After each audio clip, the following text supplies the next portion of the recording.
जीवन। संत नामदेव जी का आगमन गुरु नानक साहिब से लगभग 200 वर्ष और कबीर साहिब से 130 वर्ष पूर्व हुआ। इस तरह आपको मध्यकाल के सबसे पहले निर्गुणवादी संतों में शामिल किया जाता है। आपके उपदेश की निर्गुणवादी संतों के उपदेश के साथ समानता के कारण ही आपकी वाणी श्री आदि ग्रंथ में संकलित की गई है। संत नामदेव जी भारत के उन पहले संतों में से हैं जिनकी वाणी हमें आसानी से उपलब्ध है, पर उनके जीवन के बारे में अधिक जानकारी प्राप्त नहीं है। मराठी, पंजाबी, हिंदी और अंग्रेजी में उनकी कई जीवन कथाएं लिखी जा चुकी हैं, पर उनमें कई बातें परस्पर विरोधी हैं। आपकी कुछ रचनाओं में भी आपके जीवन के बारे में संकेत मिलते हैं। आपके समकालीन भक्तों की रचनाओं में भी कहीं कहीं आपके बारे में उल्लेख है। सर्वप्रथम अनंत दास ने भक्त त्रिलोचन, भक्त पीपा, भक्त धन्ना, संत कबीर तथा गुरु रविदास के अतिरिक्त संत नामदेव जी के जीवन के हालात पर प्रकाश डाला। आपने 1588 ईस्वी में नामदेव की परिचय में उनके जीवन के बारे में संक्षिप्त विवरण दिए हैं। इस परिचय में ज्यादा जोर नामदेव जी के जीवन से जुड़ी करामाती घटनाओं के वर्णन पर दिया गया है। जनाबाई आपके परिवार में सेविका थी। उसके कुछ पदों से भी आपके जीवन और परिवार के सदस्यों के बारे में कुछ एक संकेत मिले हैं। सन 1927 में J.R. आजगांवकर ने गहन खोज के बाद संत नामदेव की पहली जीवनी लिखी। इसमें उन्होंने नामदेव के जीवन की ओर संकेत करने वाली बहुत सी रचनाओं को संदेहपूर्ण बताया है। उनका मत है कि समय बीतने के साथ न केवल जीवन के हालात में, बल्कि संत नामदेव जी की बहुत सी कविताओं में भी बढ़ोतरी और फेरबदल होता गया। उनका यही मत नामदेव के समकालीन भक्तों की कृतियों के बारे में भी है। आधुनिक युग के अन्य बहुत से विद्वान भी आज गांवकर के मत से सहमत हैं। 1989 ईस्वी में छपवाई गई विनंद एम कलवर्ट तथा मुकुंद लाट की रचना नामदेव की हिंदी पदावली में भी गहन खोज के बाद उपरोक्त मत की ही पुष्टि की गई है। इसलिए यहां दी जा रही आपकी संक्षिप्त जीवनी में मुख्यतः सर्वमान्य घटनाएं ही ली गई हैं। संत नामदेव जी के एक अभंग यानी पद से पता चलता है कि आपका जन्म महाराष्ट्र में 26 अक्टूबर 1270 में हुआ। आपके पिता का नाम दामा शेठ और माता का नाम गोणाई था। विद्वानों के अनुसार आपके जन्म स्थान का नाम नरसी बामनी ग्राम है, जो कि महाराष्ट्र में करहड के पास है। कुछ अन्य विद्वानों के अनुसार यह स्थान मराठवाड़ा के परभणी जिले में है। कुछ विद्वानों का विश्वास है कि नामदेव पंढरपुर में पैदा हुए। आपके पूर्वज दर्जी यानी शिंपी थे। आपके पिताजी भी इसी व्यवसाय से उपजीविका कमाते थे और यही व्यवसाय नामदेव जी ने भी अपनाया। बचपन से ही नामदेव की रुचि प्रभु की ओर थी। आपके परिवार के लोग विट्ठल की मूर्ति के उपासक थे। उनके बारे में एक कथा प्रसिद्ध है। आपके पिता दामा शेठ पूजा के समय विट्ठल की मूर्ति को दूध का भोग लगाते थे। एक दिन पिता को व्यापार के सिलसिले में कहीं बाहर जाना पड़ा। उन्होंने अपने 5 वर्षीय पुत्र नामदेव को ताकीद की कि वह उनकी अनुपस्थिति में मूर्ति की पूजा करना और इसे भोग लगाना ना भूले। इसलिए आपने पूजा के समय सोने की कटोरी में कपिला गाय का दूध लेकर विट्ठल की मूर्ति के आगे रख दिया। जब नामदेव ने मूर्ति की आराधना के बाद इसे दूध का भोग लगाया तो मूर्ति ने उसे छुआ तक नहीं। अपनी बाल बुद्धि के अनुसार नामदेव ने यह समझा कि मूर्ति रोज उनके पिता के द्वारा चढ़ाया हुआ दूध पी लेती होगी। बालक नामदेव विट्ठल के आगे बिलखते हुए कहते हैं कि दूध पीकर मेरे मन को प्रसन्न करो। यदि आपने दूध नहीं पिया तो मेरे पिताजी नाराज होंगे। इस परेशानी की हालत में वे बिलखने लगे। आपने आंसुओं की झड़ी लगा दी। आप सोच रहे थे कि आपसे कोई भूल हो गई है, जिसके कारण विट्ठल की मूर्ति ने दूध का भोग स्वीकार नहीं किया। ऐसी मान्यता है कि जब आपने दूध पिलाने का हठ किया तो भगवान विट्ठल बालक नामदेव की इस जिद के आगे झुक गए और उन्होंने दूध पी लिया और भगवान ने निश्चल बालक को अपना दर्शन दे दिया। नामदेव जी अपनी वाणी में कहते हैं, दूध कटोरै गड़वे पानी, कपल गाई नामे दूह आनी। दूध पियो गोविंदे राई, दूध पियो मेरो मन पति आई। नाही ता घर को बाप रिसाई, सोइन कटोरी अमृत भरी। लै नामे हरि आगे धरी, एक भगत मेरे हृदय बसै। नामे देख नारायण हंसे, दूध पियाई भगत घर गया। नामे हर का दर्शन भया। इस घटना से आपके सरल स्वभाव का तो पता चलता ही है, साथ ही आपके दृढ़ विश्वास और अटूट निष्ठा का भी बोध होता है। ये दोनों गुण परमार्थ में उन्नति के लिए बहुत सहायक होते हैं। नामदेव जी बहुत कोमलचित्त और दयालु थे। वे दूसरों का दुख सहन नहीं कर सकते थे।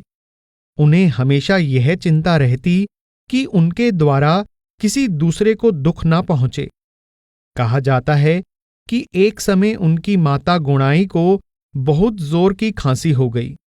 गांव के वैद्य ने उन्हें एक काढ़ा देने के लिए कहा। इस काढ़े में किसी वृक्ष की छाल भी पड़ती थी। नामदेव को छाल लाने के लिए भेजा गया। वृक्ष की छाल निकालने के लिए जब नामदेव ने कुल्हाड़ी वृक्ष पर चलाई तो उसमें से पानी रिसने लगा। नामदेव को ऐसे महसूस हुआ जैसे वृक्ष में से खून बह रहा हो। वे वृक्ष का दुख सह ना सके। उन्हें ऐसा लगा कि स्वयं उनके शरीर पर कुल्हाड़ी चला दी गई हो और उसमें से रक्त बह रहा हो। वह बिना छाल लिए ही घर वापस लौट आए। इससे भी आपके हृदय की कोमलता और आपका दया भाव प्रकट होता है। नामदेव के गुरु। नामदेव का झुकाव बचपन से ही प्रभु भक्ति और प्रभु प्राप्ति की ओर था, किंतु युवावस्था तक उनकी किसी संत सद्गुरु से मुलाकात नहीं हुई। उन्हें ज्ञानदेव यानी ज्ञानेश्वर, निवृत्तिनाथ आदि भक्तों की संगति में रहकर मालूम हो चुका था कि परमार्थ में उन्नति के लिए गुरु का होना अनिवार्य है। एक बार आपकी मुलाकात भक्त गोरा कुम्हार से हुई। भक्त ने नामदेव को समझाया कि गुरु के बिना तुम मिट्टी के कच्चे बर्तन के समान हो, जो जरा सी भी चोट से टूटकर बिखर जाता है। पहले तो नामदेव को यह बात बहुत बुरी लगी, पर जब उन्होंने गहराई से इसके बारे में विचार किया तो आपको इसमें छिपे हुए सत्य का आभास होने लगा। आपके मन में गुरु से मिलाप की तीव्र इच्छा पैदा हो गई। आप गुरु की प्राप्ति के लिए प्रभु से प्रार्थना करते थे, परंतु आप यह बात समझ नहीं पाते थे कि गुरु को कैसे और कहाँ खोजें। कहा जाता है कि नामदेव जी को अपने गुरु विसोबा खेचर जी के दर्शन नागनाथ के मंदिर में हुए।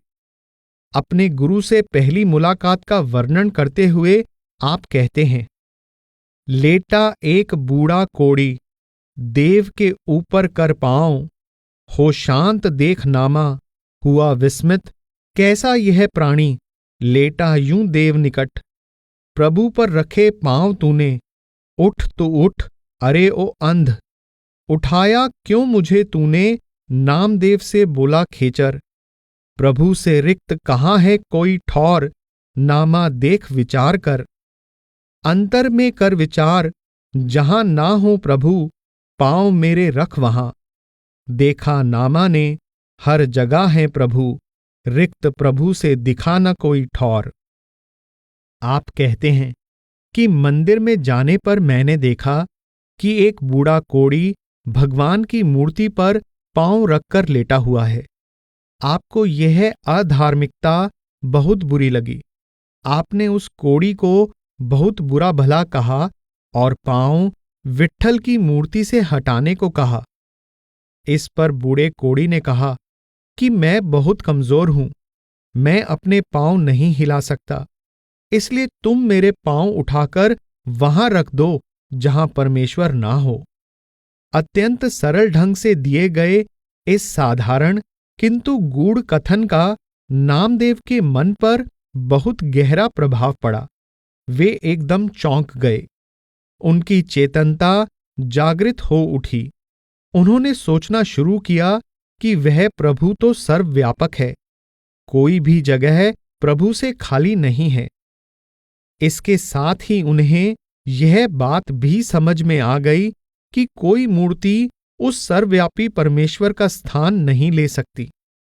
नामदेव के हृदय से कोढ़ी के प्रति घृणा का भाव एकदम मिट गया। उनके हृदय में कोढ़ी के प्रति प्रेम का सागर उमड़ आया और उन्होंने अकस्मात उनके चरणों पर अपना सिर रख दिया और परमेश्वर के बारे में ज्ञान देने और मार्ग सुझाने की प्रार्थना की। कोढ़ी ने अपना नाम विसोबा खेचर बताते हुए नामदेव से कहा कि मैं उठ नहीं सकता, इसलिए तुम मुझे उठाकर मंदिर से बाहर ले चलो। नामदेव जी ने बहुत प्रेम पूर्वक वृद्ध को उठाया और बाहर ले आए और एक साफ सुथरे स्थान पर उसे बिठा दिया। नामदेव जी यह देखकर आश्चर्यचकित रह गए कि बूढ़े कोढ़ी के स्थान पर एक तेजस्वी सुंदर व्यक्ति वहां बैठा प्रेम पूर्वक और दया भरी दृष्टि से उनकी ओर निहार रहा है। विसोबा खेचर ने प्रसन्न होकर नामदेव को परमेश्वर प्राप्ति के मार्ग का ज्ञान दिया। इस तरह नामदेव जी को प्रभु भक्ति की सच्ची अंतर्मुख साधना का ज्ञान प्राप्त हुआ। अब वे निगुरे अथवा मिट्टी का कच्चा बर्तन नहीं रहे। नामदेव जी के गुरु विसोबा खेचर जी के बारे में ज्यादा जानकारी नहीं मिलती, परंतु इतनी बात स्पष्ट है कि वे प्रभु प्राप्ति के लिए पूजा के बाहरी साधनों को नहीं मानते थे। वे इस बात पर बल देते थे कि परमेश्वर शरीर में ही निवास करता है और उसके साथ अंतर में ही मिलाप किया जा सकता है। विसोबा खेचर जी के समकालीन भक्तों ने उन्हें मूर्ति पूजा का कट्टर विरोधी बताया है। अपने एक पद में उन्होंने नामदेव से कहा, इच्छा उमड़े तो जाता तीर्थ, मिटता ना कभी अज्ञान, देकर तन को व्यर्थ कष्ट, पाए न चिर कल्याण। ध्यान धारणा मुद्रा जप यम नियम और करता तप, कटे न इससे तेरे जन्म मरण, कर एक भाव से आराधन। पर स्त्री जान माता, पर द्रव्य पर रख न चित्त, मान इसे ही सार, कर गुरु सेवा एक चित्त। देंगे वे तुझे गूढ़ ज्ञान, होगा तुझे आत्मज्ञान। मिटेंगे भ्रम, देह के शून्य भवन में दिखेंगे निरंजन। दिखेगा सुंदर प्रकाश, अहिर्निश होगी सोहंग गर्जन। साक्षात पाएगा परमेश्वर, होगा तुझे आत्मज्ञान। सत्य न माने इसे जो नर, पाता फिर जन्म मरण। गुरु खेचर करें विनती, नामदेव तज कोप, कर पूर्ण पुरुष का ध्यान। आप कहते हैं कि तीर्थों पर जाने से अविद्या का नाश नहीं होता। ध्यान धारणा मुद्रा जप तप यम नियम आदि द्वारा शरीर को कष्ट देना व्यर्थ है।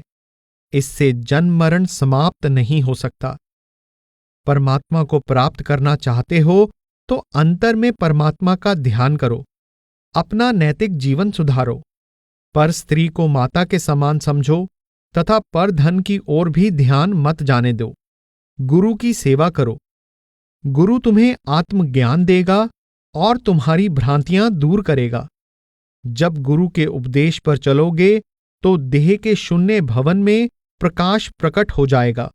सोहंग की ध्वनि गूंजती सुनाई देगी और परमेश्वर के दर्शन होंगे। खेचर कहते हैं कि हे नामदेव, काम, क्रोध आदि का त्याग करके उस परम पुरुष का ध्यान करो। सद्गुरु से दीक्षा या नाम के अंतर्मुख अभ्यास की युक्ति प्राप्त होने के बाद नामदेव पूरी तरह बदल गए। आपका हृदय गुरु के प्रति कृतज्ञता और प्रेम से परिपूर्ण हो गया। अपनी कई रचनाओं में उन्होंने गुरु के प्रति अपनी श्रद्धा के भाव प्रकट किए हैं। वे कहते हैं, गुरु ने दिया मंत्र, धरा हाथ मस्तक पर, नामा ने किया तन अर्पण गुरु के चरणों पर। गुरु विसोबा है प्रेम का अखूट भंडार, अब और क्या तू चाहता, दे दिया जब पूर्ण ज्ञान। देकर नाम का गूढ़ ज्ञान, किया भव बंधन से पार। ज्ञान ही है गुरु, खेचर कहे नामा से, वह प्रभु है अगोचर, जान लिया नामा ने गुरु ज्ञान से। और हे मां खेचर, पाई प्रभु की अखंड छाया तुमसे मिलकर। टूटे सब जन्म मरण के बंधन, दूर हुए अब सारे डर। मिटी चिंता मोक्ष की और संसार की फिक्र। लगी समाधि पाया अखंड ज्ञान, मिला अनुभव और सब साधन। नामा कहे ना छोड़ूं कभी, गुरु खेचर के चरण। आप कहते हैं कि मेरे गुरु विसोबा खेचर प्रेम का भंडार हैं। उन्होंने मुझे मंत्र दिया, मेरे मस्तक पर हाथ रखा और मुझे नाम का गूढ़ ज्ञान देकर आवागमन के बंधनों से मुक्त कर दिया। आप गुरु को माता यानी माउली कहकर पुकारते हैं। आप कहते हैं कि जब मुझे गुरु की कृपा की अखंड छाया मिली तो मेरे जन्म मरण के बंधन छूट गए। इसके बाद मुझे न किसी बंधन की चिंता रही और ना ही मुक्ति की लालसा रही। मेरी समाधि लग गई और मुझे अंतर में ही सब कुछ दिखाई देने लग गया। मैं गुरु विसोबा खेचर के चरणों को कभी नहीं भुला सकता, क्योंकि मुझे सब कुछ उन्हीं से प्राप्त हुआ है। संत नामदेव जी ने प्रभु प्राप्ति के लिए गृहस्थ के त्याग को अनिवार्य नहीं माना।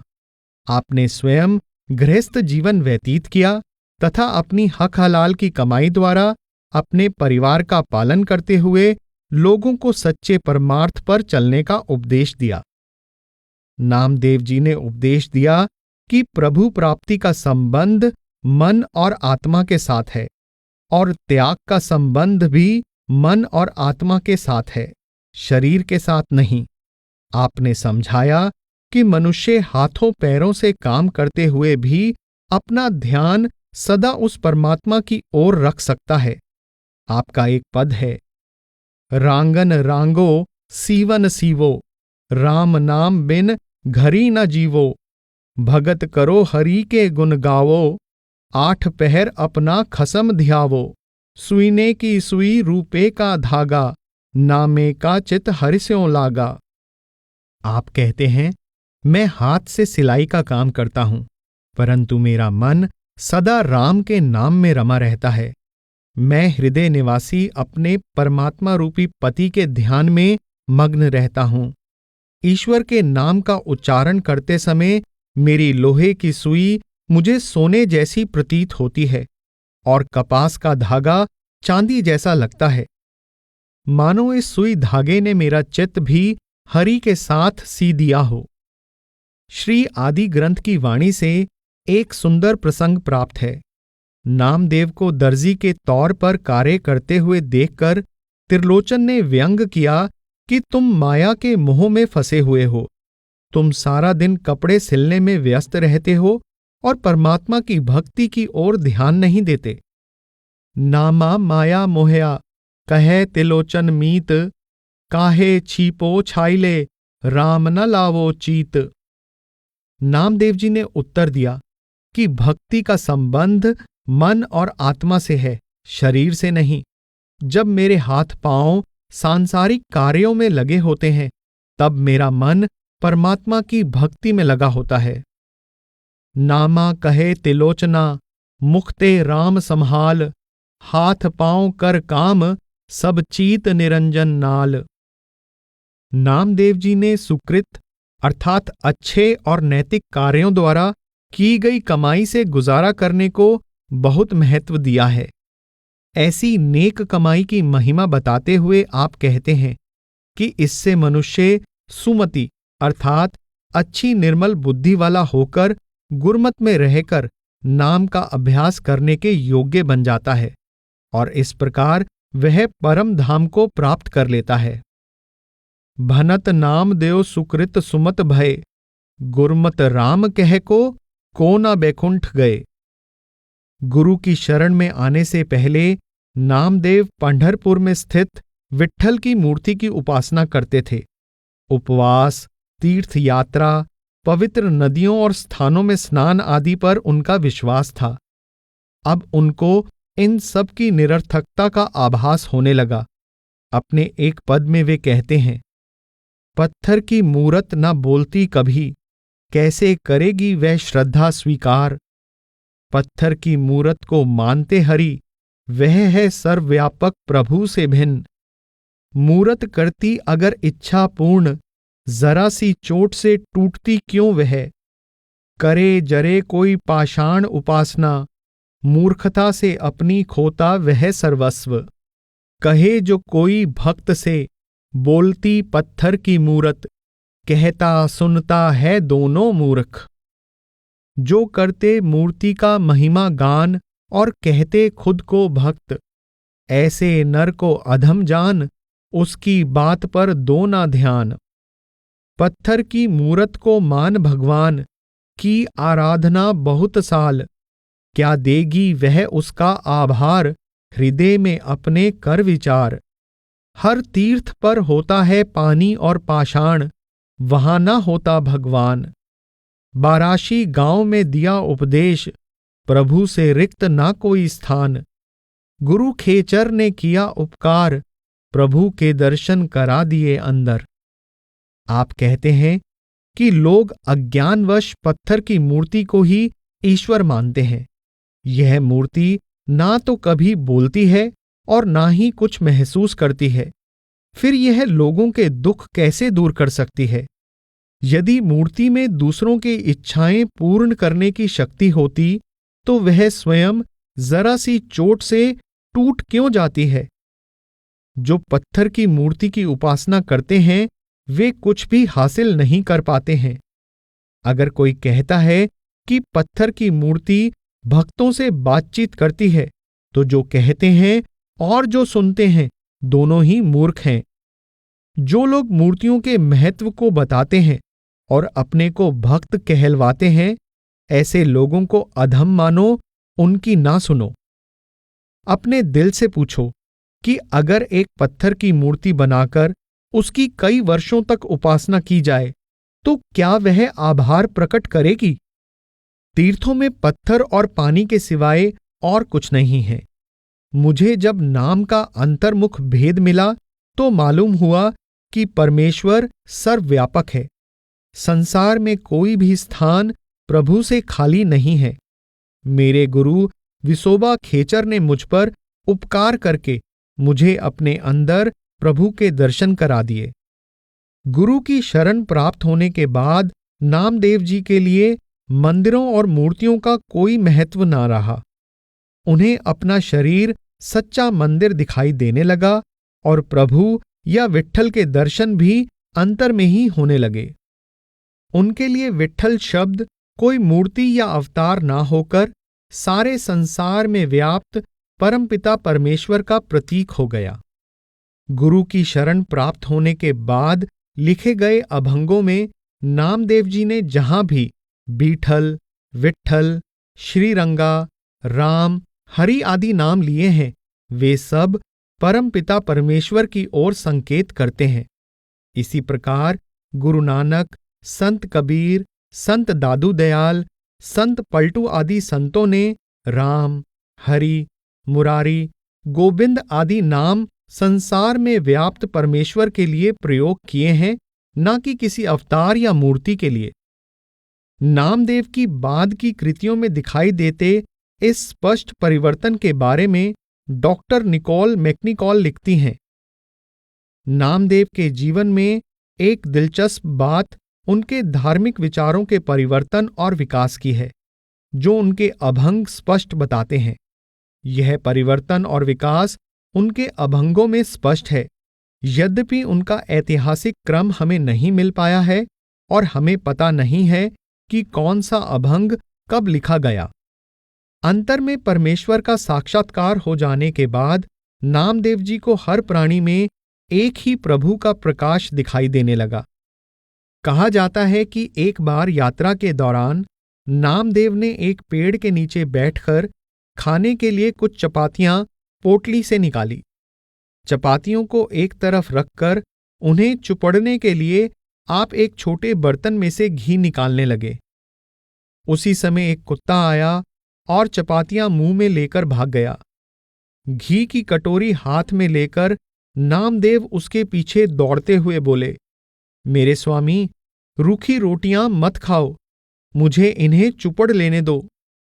इस घटना के बारे में नामदेव जी का एक अभंग इस प्रकार है, रूखड़ी ना खाइयो स्वामी, रूखड़ी ना खाइयो, हाथ हमारे घिरत कटोरी, अपनी बाटा ले जाइयो। दौड़े दौड़े जात स्वामी, रोटड़ियां मुख माही, हम तो दौड़े पहुंच न साके, मेल लेहो गोसाई। नामदेव को न केवल प्रभु सर्वव्यापक दिखाई देने लगा, बल्कि ऐसा प्रतीत होने लगा कि वे परमात्मा में समाये हुए हैं और परमात्मा उनमें समाया हुआ है।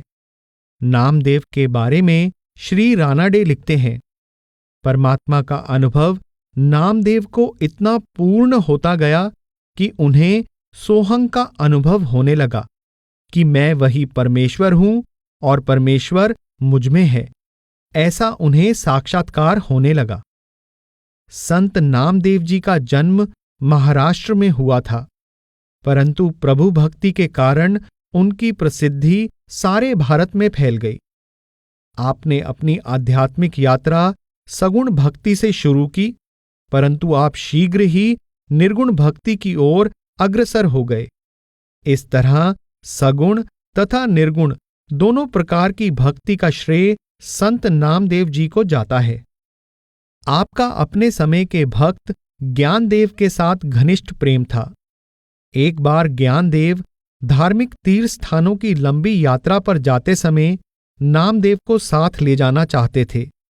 नामदेव ने पहले तो जाने से इनकार कर दिया, परंतु फिर ज्ञानदेव के अनुरोध पर वे इसके लिए राजी हो गए। इस यात्रा के दौरान उन्हें राजस्थान के रेगिस्तानों में से गुजरना पड़ा, जहां पानी की बहुत कमी रहती है। बीकानेर शहर से करीब 40 किलोमीटर दूर कोलायत में एक रोज उन्हें सुबह से दोपहर तक पानी की एक बूंद भी ना मिली। सूर्य आग बरसा रहा था तथा शरीर को झुलसा देने वाली लू चल रही थी। दोनों मित्र प्यास से व्याकुल थे। दोपहर के समय जब सूर्य सिर पर था तो उन्हें अचानक एक कुआं दिखाई दिया। वे कुएं के पास गए तो मालूम हुआ कि उसका पानी बहुत नीचे है। उनके पास पानी निकालने का कोई साधन नहीं था। ज्ञानदेव ने रिद्धियां सिद्धियां वश में की हुई थी।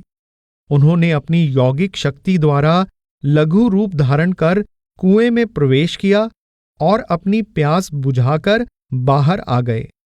नामदेव कुएं के पास खड़े थे और प्यास के कारण उनके प्राण निकले जा रहे थे। ज्ञानदेव ने कहा कि वे चाहें तो वे दोबारा कुएं में जाकर उनके लिए भी पानी ले आएं। नामदेव को यह स्वीकार ना हुआ, क्योंकि आप निर्गुणवादी धारा को अपना चुके थे।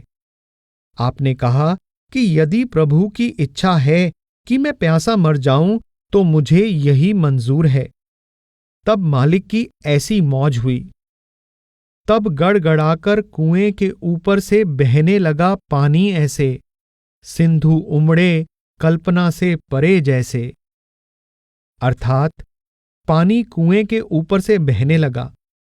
इससे यह पता चलता है कि नामदेव रूहानी शक्ति को लौकिक काम में लाने के विरुद्ध थे। इन यात्राओं की समाप्ति पर ज्ञानदेव ने घोषित कर दिया कि उनका संसार में आने का कार्य पूरा हो चुका है। इसके कुछ ही समय बाद उन्होंने, उनके दोनों भाइयों निवृत्तिनाथ और सोपान देव ने और बहन मुक्ताबाई ने शरीर त्याग दिया। इन सब की मृत्यु थोड़े थोड़े समय के अंदर हो गई।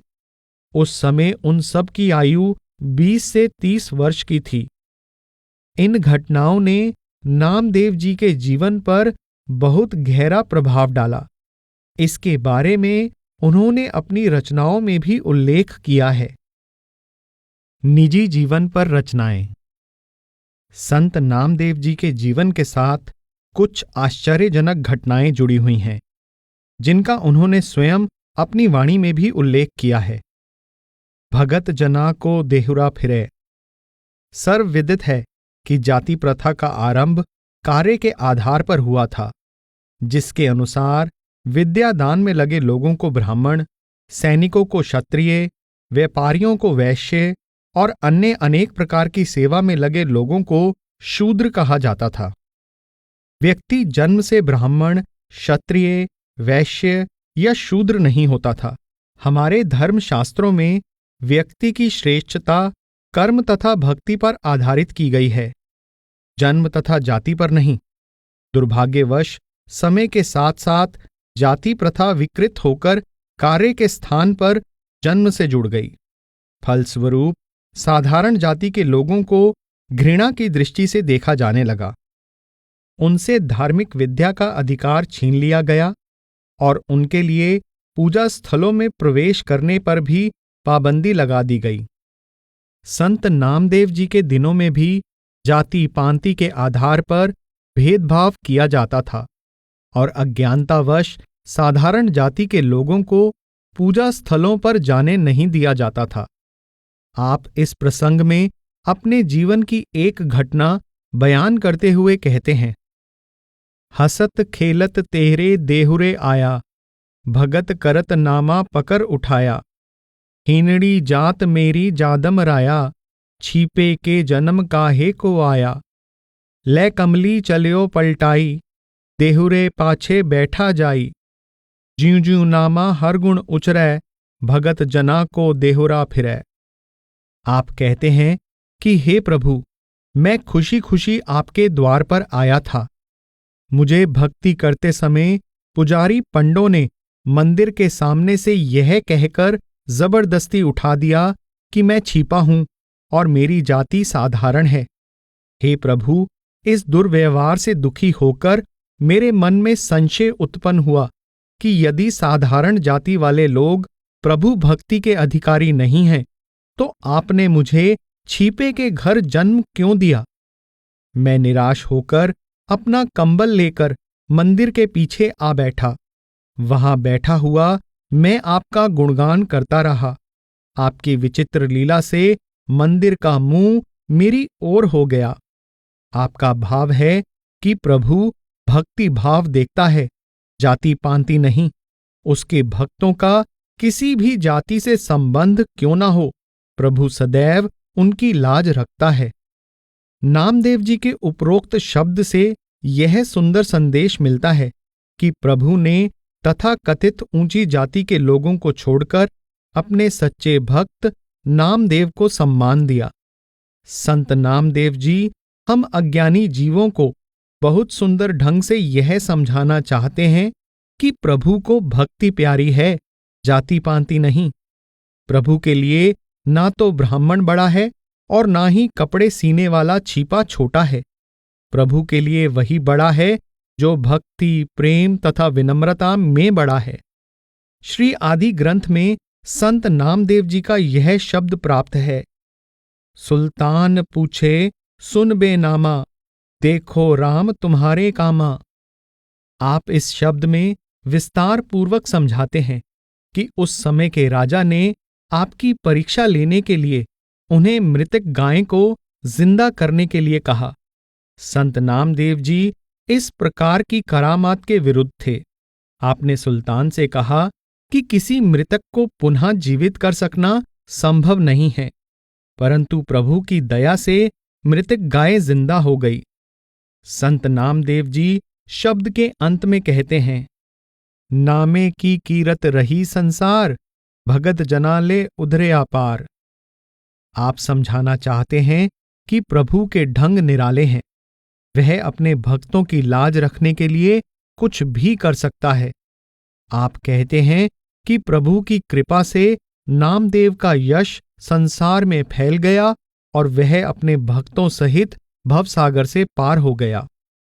दूसरी घटना का संत नामदेव जी अपनी वाणी में इस प्रकार उल्लेख करते हैं, पाड पड़ोसन पूछले नामा, कापे छान छवाई हो, तोपे दुगनी मजूरी दे हो, मोको बेड़ी दे बताई हो। रिबाई बेड़ा देन न जाई, देख बेड़ी रह्यो समाई। हमारे बेड़ी प्राण आधारा, बेड़ी प्रीत मजूरी मांगे, जो कोई छान छवावे हो। लोग कुटुंब समोते तेरे, तो आपन बेड़ी आवे हो। ऐसो बेड़ बरन न साको, सब अंतर सब ठाई हो। गूंगे महा अमृत रस चाख्या, पूछे कहन न जाई हो। बेड़ा के गुण सुन री बाई, जलद बांध ध्रु थाप्यो हो। नामे के स्वामी सिय बहोरी, लंक भभीखण आप्यो हो। नूतन भक्तमाल में कहा गया है कि एक दिन अचानक नामदेव के घर आग लग गई। जो वस्तु अलग थी उसको भी वे आग में डालने लगे और विनय की कि इन सबको भी अंगीकार कीजिए। भगवान बहुत हंसे और कहा कि क्या आग में भी मुझको जानता है। नामदेव ने कहा कि यह घर आपका है, इसे दूसरा कौन स्पर्श कर सकता है। भगवान ने प्रसन्न होकर नवीन और सुंदर छप्पर छा दिया। उपरोक्त शब्द में नामदेव जी बताते हैं कि उनके खूबसूरत छप्पर को देखकर उनकी एक पड़ोसिन उनसे यह पूछने लगी कि तूने इतना सुंदर छप्पर किस कारीगर से बनवाया है। वह बोली कि मुझे उस कारीगर का नाम बता दो। यदि वह मुझे भी एक ऐसा छप्पर बांध दे तो मैं उसे 2 गुनी मजदूरी दूंगी। नामदेव जी का छप्पर प्रभु की कृपा से बना था, इसलिए नामदेव जी अपनी पड़ोसिन को बड़ी विनम्रता से समझाते हुए कहते हैं कि हे बाई यानी बहन, वह कारीगर इस प्रकार नहीं बुलाया जा सकता, क्योंकि वह तो हर एक के अंतर में समाया हुआ है और वह हम सबके जीवन का आधार है। आप कहते हैं कि यदि कोई उस कारीगर से अपना छप्पर बंधवाना चाहे तो मजदूरी के रूप में उसे अपनी प्रीति अर्पित करनी होगी। अगर कोई उसके प्रेम में अपने सभी सगे संबंधियों से मोह तोड़ ले तो वह कारीगर अपने आप ही उसके पास चला आता है। आप कहते हैं कि मैं उस कारीगर की महिमा बयान नहीं कर सकता, क्योंकि वह सबके अंतर में और हर जगह समाया हुआ है। जिस प्रकार कोई गूंगा अमृत रस चखकर उसका स्वाद नहीं बता सकता, इसी प्रकार उस अंतर्यामी और सर्वव्यापक कारीगर यानी प्रभु की महिमा का गुणगान नहीं किया जा सकता।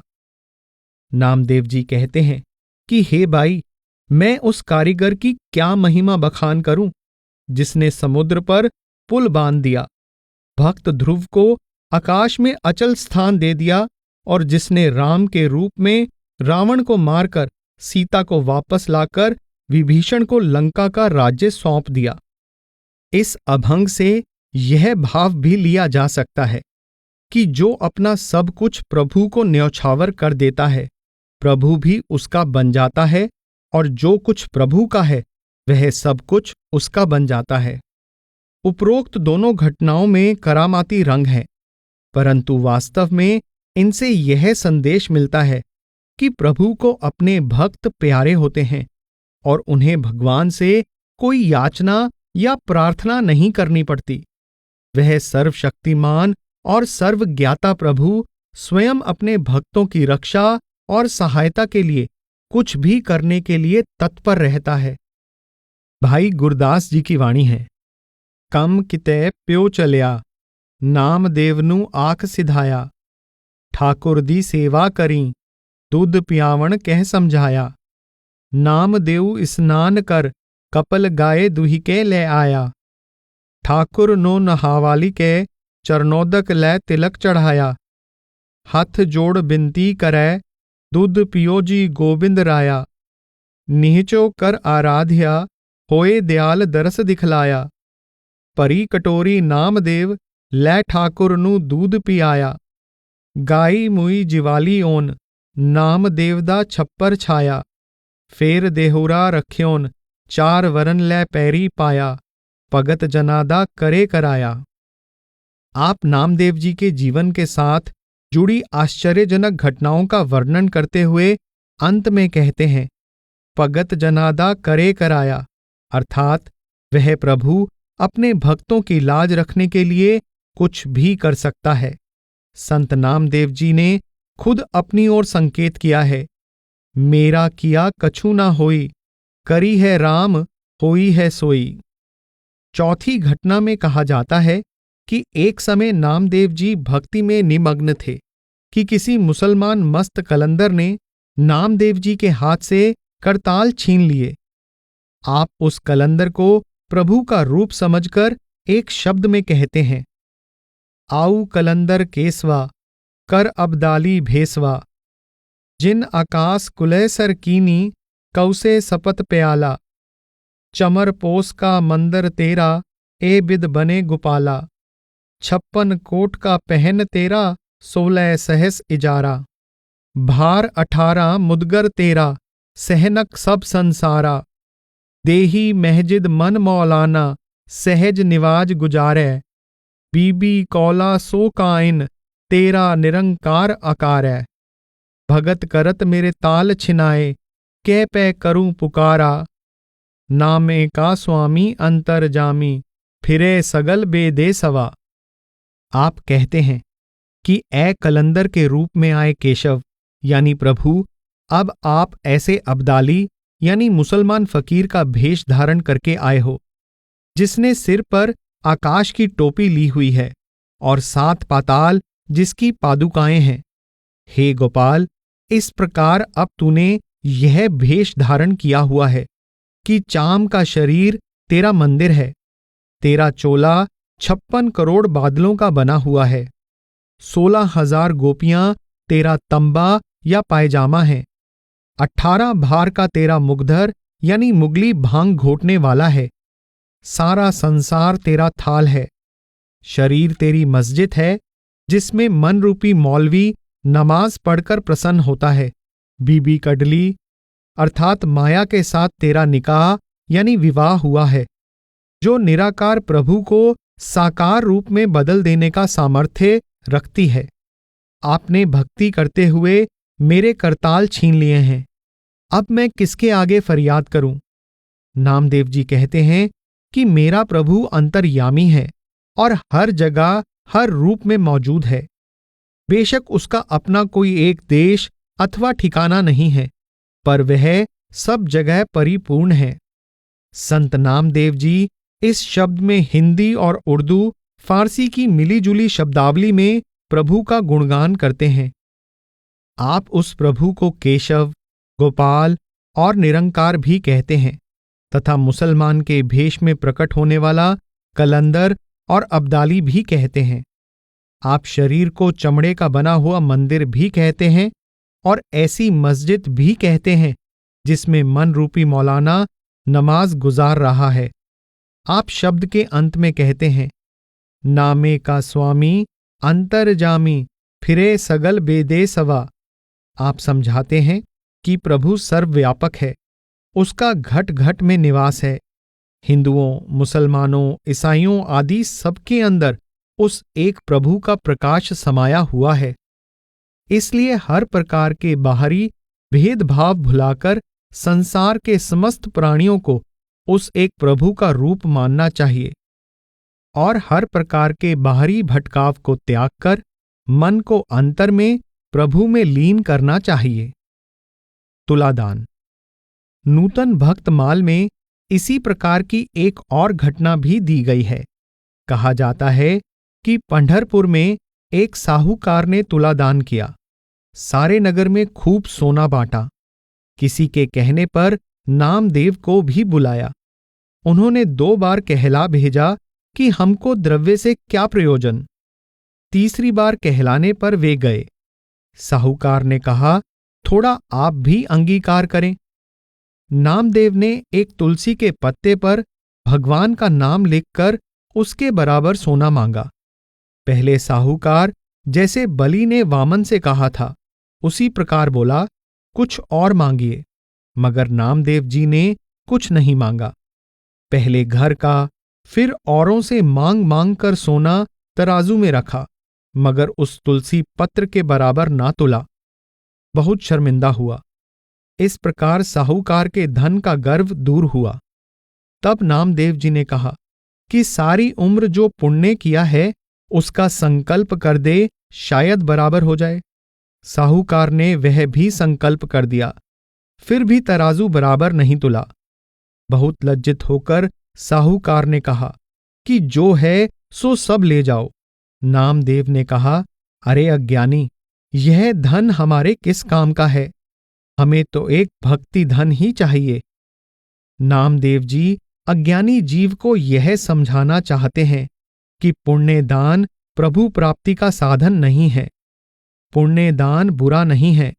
पुण्य दान तो प्रभु के प्रति अपना आभार प्रकट करने का तुच्छ प्रयत्न है। प्रभु के दिए हुए धन को प्रभु के जीवों के साथ बांटकर खाने से मन में नम्रता पैदा होती है। मन से धन का मोह निकलता है तथा धन के सदुपयोग द्वारा परमार्थी वृत्ति बलवान होती है। परंतु केवल पुण्य दान को प्रभु प्राप्ति का साधन समझ लेना भारी अज्ञानता है। उत्तर भारत की यात्रा। नामदेव जी का जीवन चरित्र लिखने के लिए श्री परशुराम चतुर्वेदी ने हिंदी, मराठी और अंग्रेजी के लगभग सभी उपलब्ध ग्रंथों का अध्ययन किया है। वे लिखते हैं, तीर्थ यात्रा से लौट आने के कुछ दिनों के बाद संत ज्ञानेश्वर ने समाधि ले ली और उस समय से संत नामदेव जी का मन दक्षिण में रहने से उचाट होने लगा। इस कारण कुछ काल तक और वहां रहकर वे दूसरी देश यात्रा में पंजाब की ओर चले आए और इधर उधर बहुत दिनों तक भ्रमण करते रहे। कहा जाता है कि उस समय तक इनकी आयु लगभग 50 वर्ष की हो चुकी थी और इनका अपनी संतान, पत्नी आदि की ओर से भी मोह भंग हो गया था। मैकालिफ ने संत नामदेव की उस समय की आयु 55 वर्ष की बताई है। नामदेव जी की यह यात्रा साधारण नहीं थी। इसके पीछे उनका ध्येय संतों का संदेश देश के कोने कोने में फैलाना था। एक तरह से अब उनका असली कार्य शुरू होने जा रहा था। उनकी यात्रा के स्पष्ट विवरण तो नहीं मिलते हैं, पर यह माना जाता है कि वे 25 वर्ष से अधिक समय तक भारत के विभिन्न स्थानों पर पैदल घूमते रहे। विद्वानों के अनुसार महाराष्ट्र में इस यात्रा के 53 वर्ष बाद तक नामदेव के बारे में कोई उल्लेख नहीं मिलता। उनके 2 पुत्रों गोदा और विठा ने अपने अभंगों में लिखा है, नामा पंढरपुर छोड़ गए और उन्होंने हमें अनाथ कर दिया। अपनी यात्राओं में वे गुजरात, काठियावाड़, मध्य प्रदेश, राजस्थान, उत्तर प्रदेश, बिहार और पंजाब में भ्रमण करते रहे। इन प्रदेशों में कई ऐसे स्थान हैं जिनसे नामदेव का नाम लोक कथाओं के द्वारा जुड़ा हुआ है। इसी तरह कई ऐसे लोक समुदाय भी हैं जो अपने आप को नामदेव के अनुयायी मानते हैं। संत नामदेव जी ने समझाया कि जाति पांति के भेदभाव तथा अनेक प्रकार के कर्मकांड इंसान के बनाए हुए हैं। भक्ति के बहिर्मुखी साधन ना तो आवागमन के बंधनों को काट सकते हैं और ना ही जीवात्मा को परमात्मा से मिला सकते हैं। परमात्मा से मिलाप का जरिया सद्गुरु हैं, जो दीक्षा के समय न केवल निर्मल आचरण अपनाने की हिदायत देते हैं, बल्कि इसके साथ साथ आध्यात्मिक अभ्यास की विधि भी बताते हैं, जिसको अपनाकर आत्मा परमात्मा से मिलाप कर सकती है। आपने अपने उपदेश द्वारा बाद में आने वाले निर्गुणवादी संतों कबीर, रविदास, गुरु नानक आदि का मार्ग प्रशस्त किया। उत्तर भारत में नामदेव जी लगभग 25 वर्ष तक भ्रमण करते रहे और अंत में पंजाब के गुरदासपुर जिले के एक निर्जन स्थान में आ गए। समय के साथ यहाँ उनके भक्त और चाहने वाले आकर रहने लगे और धीरे धीरे यहाँ एक गांव बस गया। इस गांव का नाम घुमान है। 18 साल तक नामदेव यहाँ परमेश्वर का ध्यान और भजन करते हुए शब्द मार्ग का उपदेश देते रहे। 1350 ईस्वी में उन्होंने शरीर त्याग दिया।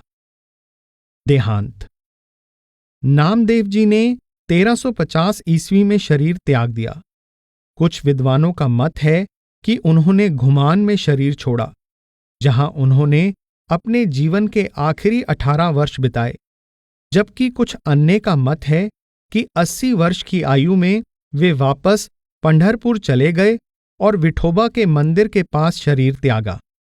लेकिन विद्वानों ने स्वीकार किया है कि उन्होंने समाधि ले ली।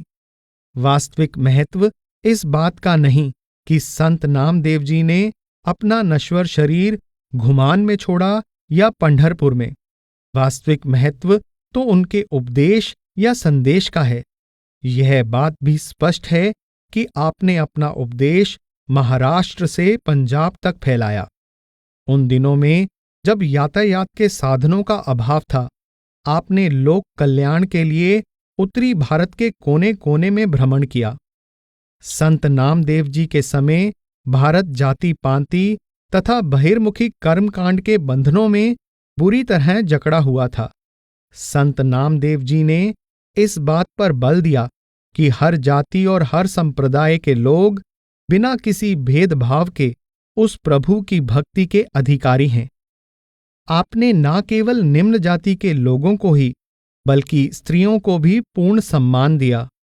आपके दरबार में सब लोगों को धर्म, जाति, स्त्री पुरुष, धनवान निर्धन, विद्वान अनपढ़ आदि का भेदभाव किए बिना पूर्ण प्रेम तथा सम्मान की दृष्टि से देखा जाता था। आपने लोगों को हर प्रकार के बहिर्मुखी आडंबरों से मुक्त करके उन्हें एक प्रभु की अंतर्मुख भक्ति की ओर प्रेरित किया। आपके प्रयत्नों से लोग अनेक देवी देवताओं की पूजा और भक्ति के बजाय एक पार ब्रह्म परमेश्वर की भक्ति की ओर प्रेरित हुए। गुरु अमरदास जी आपकी स्तुति करते हुए कहते हैं, नामा छीबा कबीर जोलाहा, पूरे गुरते गत पाई, ब्रह्म के बेते सबद पछाणे, हौमे जात गवाई, सुर नर तिनकी बाणी गावे, कोई न मेटे पाई। नामदेव छीपा और कबीर जुल्हे ने वक्त के गुरु के जरिए शब्द के माध्यम से पूर्ण आध्यात्मिक अवस्था प्राप्त की। परमात्मा से एकाकार होने पर जाति पांति का भेदभाव मिट गया। नामदेव छीपा ना रहा, कबीर जुलाहा ना रहा, दोनों शब्द रूप हो गए। ऐसे संतों की अमर वाणी का गायन सुर और नर भी करते हैं। वाणी। संत नामदेव जी को महाराष्ट्र में भक्ति परंपरा के संस्थापक तथा निर्गुण भक्ति के प्रमुख संत कवियों में स्थान दिया जाता है। आपने संत कबीर, गुरु रविदास तथा गुरु नानक आदि निर्गुणवादी संतों से पहले वाणी की रचना की। इस वाणी की ख्याति दूर दूर तक फैली हुई थी। इसे बहुत प्रेम और श्रद्धापूर्वक गाया तथा सुना जाता है। संत नामदेव जी ने अधिकतर वाणी मराठी में लिखी है, परंतु हिंदी और साध भाषा में भी आपकी बहुत सी वाणी उपलब्ध है। आपकी वाणी जितनी गंभीर है उतनी ही मधुर और सरल भी है। सदियां बीत जाने पर भी लोगों पर आपके उपदेश का प्रभाव ज्यों का त्यों बना हुआ है। हिंदी वाणी का प्रभाव पंजाब सहित उत्तर भारत की जनता पर विशेष रूप से है। इस वाणी द्वारा नामदेव ने उत्तर भारत में निर्गुणवादी विचारों की क्रांतिकारी चिंगारी प्रज्वलित की। आपके गीत छोटे पर कलात्मक हैं।